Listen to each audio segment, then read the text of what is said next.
2025 big ബജറ്റിലും അല്ലാതെയും നിരവധി സിനിമകളാണ് 2024 തെലുങ്കിൽ റിലീസ് ചെയ്തത്.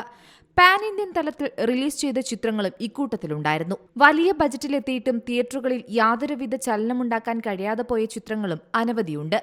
പ്രഭാസ്, ജൂനിയർ NTR, മഹേഷ് ബാബു, നാനി തുടങ്ങി സൂപ്പർ താര ചിത്രങ്ങളും ഈ വർഷം പ്രേക്ഷകർക്കരികിലേക്കെത്തി.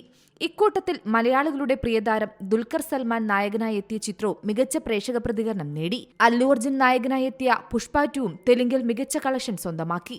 എന്തായാലും 2024 ബോക്സ് ഓഫീസ് റെക്കോർഡുകളെല്ലാം പുഷ്പ 2 തകർത്തെറിഞ്ഞതാണ് കണ്ടത്.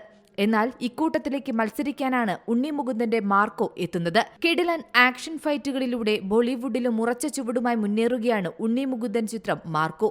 താരത്തിന്റെ കരിയറിലെ തന്നെ ഏറ്റവും വലിയ ഹിറ്റുകളിലൊന്നായി മാറിക്കൊണ്ടിരിക്കുകയാണ് ഈ ചിത്രം. ഹനീഫ് അത്തേനി സംവിധാനം ചെയ്ത മാർക്കോ കേരളം ഇതുവരെ കണ്ടതിൽ വെച്ച് ഏറ്റവും മോസ്റ്റ് വയലന്റ് ചിത്രം എന്ന ലേബലിൽ പുറത്തിറങ്ങിയത്.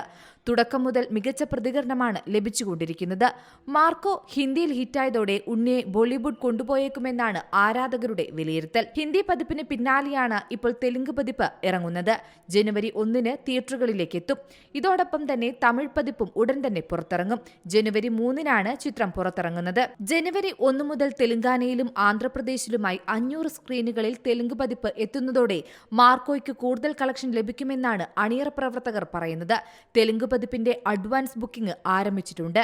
ഉണ്ണി മുകുന്ദൻ തന്നെയാണ് സോഷ്യൽ മീഡിയയിലൂടെ ഇക്കാര്യം അറിയിച്ചത്. തെലുങ്ക് മൊഴിമാറ്റ പതിപ്പിന്റെ വിതരണാവകാശം 3 കോടി രൂപയ്ക്കാണ് വിറ്റുപോയത്. ഇതിനൊപ്പം ചിത്രം തിയേറ്ററുകളിലെത്തുമ്പോൾ വരുമാനത്തിന്റെ ഷെയറും നിർമ്മാതാവിന് ലഭിക്കും. ജനുവരി 1 തെലുങ്ക് പതിപ്പ് റിലീസ് ചെയ്യുന്നത്. ഇനി ഉണ്ണി മുകുന്ദന്റെ മാർക്കോ തെലുങ്കിലും വിളയാടും. Entertainment desk, Zee Malayalam news. പുതിയ വാർത്തകളും വിശേഷങ്ങളും ഇനി വിരൽ തുമ്പിൽ. എല്ലാ ഡിജിറ്റൽ പ്ലാറ്റ്ഫോമുകളിലും ഇപ്പോൾ സി മലയാളം ന്യൂസ് ലഭ്യം.